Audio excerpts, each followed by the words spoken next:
Hello, everybody. It is Friday, June 26th, and welcome back to the Nick Watkins Show. I'm Nick Watkins. Let's get into it. Not a lot of time today. Let's just get going right into it. We're going to start with baseball from yesterday. So, I was at this Giants game. Boy, well, let's just talk about it. So, the A's beat the Giants 9-6. A's 9 runs, 15 hits, no errors. Giants 6 on 5, no errors. The winning pitcher in this game was Hartzlieb. The losing pitcher was Killian, and the save went to Barnett. So look, this is what happened in the game. Landon Roop and Jeffrey Springs both went out there, and they were both really good. Roop 6 innings, 2 earned runs on 6 hits and a walk, 6 strikeouts. Boy, he was really good yet again. And Adames hit a home run. Jung-Hoo Lee hit a 3-run triple to clear the bases. Victor Barracoto hit another 445-foot home run. The kid is on fire. And the Giants took a 6-2 lead. The Giants had, let's say this, the Giants had a 6-2 lead at the point of Landon Roop coming out of the game. Then what happened was 2 runs in the seventh, 1 run in the eighth, and an absolute meltdown. 4 runs given up in the ninth inning, and the Giants lose the game 9-6. Um, Same old, same old. And you got to feel really bad, first of all, for Landon Roop because he has not won a game. The Giants have not won a game he's pitched since April 26th. And most of these games are not his fault. He always does something like this. He always goes out 5, 6, or 7 innings, 1, 2, maybe 3 runs with decent strikeout numbers and efficient pitching, and the Giants leave him out to dry. They did it yet again yesterday. This bullpen is terrible. You can't blame the offense. 5 hits is not a lot, but they got 6 runs, which is more than they had hits. So that's good. 6 runs should be enough to win a baseball game. But the bullpen is just garbage. We don't have a single good pitcher in the bullpen right now. And we knew it heading into this season. We knew the bullpen was not good. And we got fooled in the beginning because maybe they were pitching well. No, they come crashing back down to earth. And our bullpen has been the cause of us losing plenty of games. Um, Not just for Landon Roop, for Logan Webb, for Robbie Ray, for everybody. Another blown save, another loss for the Giants. And we're just going through the motions right now. It's tough because we have players who are playing great. Barracoto and Adames played well yesterday, and Jung-Hoo Lee is so good, and Roop and Chapman. That's just the way life goes, I guess. I do want to talk about Barracoto because yesterday he threw out a runner trying to score from shallow left field, and then 2 days ago he threw out a potential run from shallow left field. Yesterday he threw out a potential double from deep left field. 2 days ago, he hit a 445-foot walk-off home run.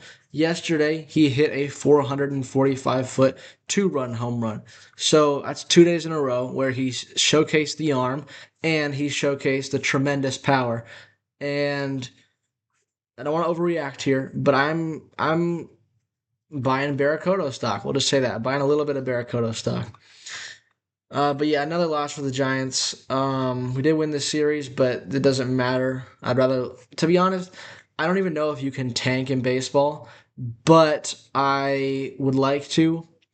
If that is a possibility, I would like to tank. I'd like to lose every single game.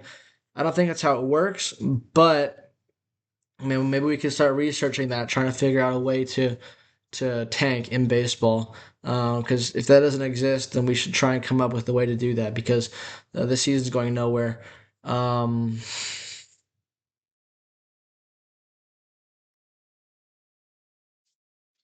what are you gonna do, right?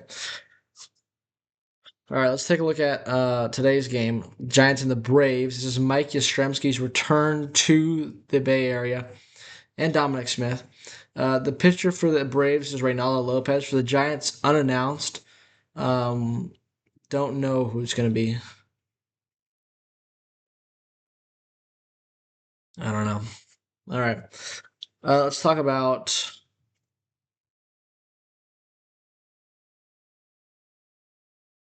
Soccer. So yes, okay, yeah. We should have started with this actually. Yesterday there were 6 games, and here they are. Ecuador won 2-1 against Germany. Ecuador securing themselves a place in the knockout round. I think probably Germany was not playing their starters. Ivory Coast beat Curacao 2-0. Sorry, 2-0.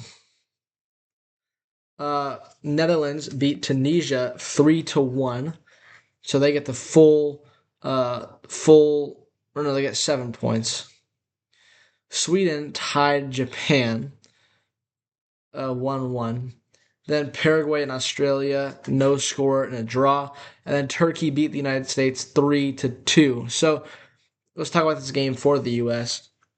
They did not play their starters in the beginning. And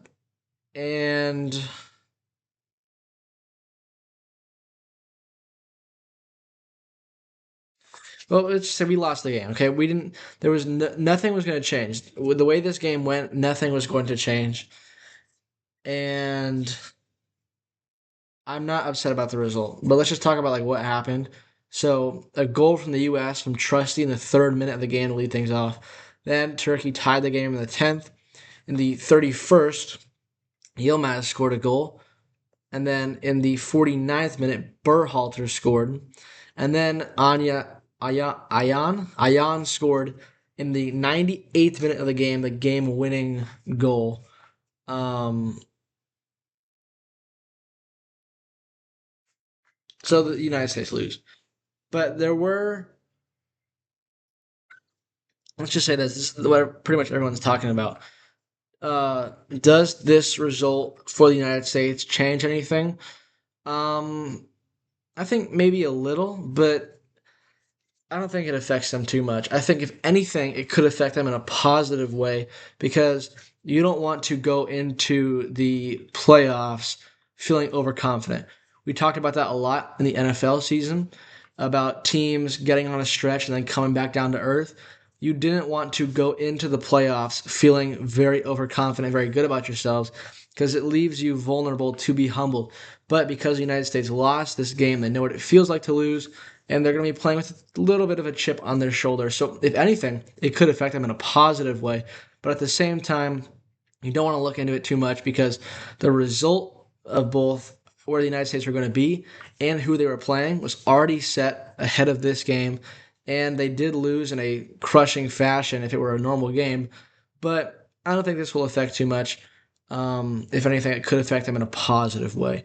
So we'll look at it that way.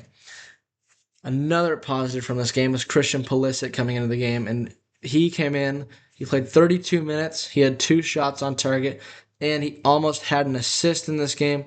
He was good. He was really good. He's our best player. Um,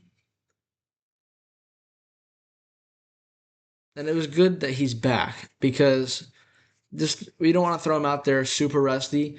You want to give him a little bit of experience, a little bit of getting his feet wet for him to get back into it, and that is what happened. So I do like that he got out there, and I like how he played. Immediately when he came into the game, there was a chance for the U.S. So I like having him back. I like seeing him back out there. He is our best player, and it's good to have him back on the pitch. And then let's just talk about today's games. So we have Iraq and Senegal. We have France and Norway, which is going to be an outstanding game. This could be the game of the tournament, maybe the game of the group stage. This is a really good game. Then you have Saudi Arabia against Cape Verde. Cape Verde trying to make the qualifier if they can get, or make the knockout round if they can get a good result here. Then you have Spain and Uruguay. This is another really good game. You have Belgium and New Zealand. Then you have Iran and Egypt. So the groups, all these groups, still up for grabs here, and some of them looking to put it away. And those are today's games. The other thing is the NHL draft is today. I believe it's today. And let's talk about the Sharks picks. So the Sharks have the number 2 overall pick and the number 9 overall pick. And these are important picks. So this is what the Sharks are looking for. If we're drafting for need, the need is defense. And there are some great right handed defensemen in this draft, which is what the Sharks need the most. So you'd assume that's what we're going with. However, with the trade of William Eklund to Ottawa for the number 9 pick, it allows us to be more creative and more free with our picks. There also has been a lot of talk about trading these picks, and we'll see if that happens. But if I were big money Mike Greer, this is what I would like to do. I would like to take Stenberg, number 2 overall, because McKenna's going 1, and that leaves you with defense prospects like Reed, or you can go with Stenberg, who is a winger. And I like Stenberg. I think he could be a good fit on the first line, and it would just add to our insane amounts of very talented young forwards. So I think Stenberg is the right pick there. And then if it's trading the number 9 pick for a established defenseman, if it's using that pick, I don't know if the top defensemen are going to fall to 9 per se, but you can get creative with it. I would like Stenberg, and if not Stenberg, I would like Reed. And if we don't get any of those two guys, then I don't know what we're doing. But Big Money Mike has proven that he is a baller and he knows how to make great moves.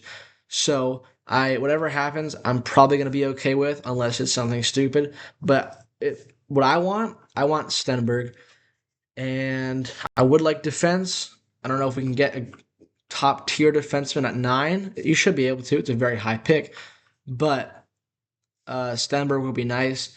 But I'm just excited to see what happens because this is going to be a great draft for the Sharks. Lots of capital, lots of options, opportunities. I'm looking forward to tonight to see what the Sharks do. It's going to be a lot of fun. And that's going to do it for today's episode. Thank you everyone for watching, and I'll see you tomorrow.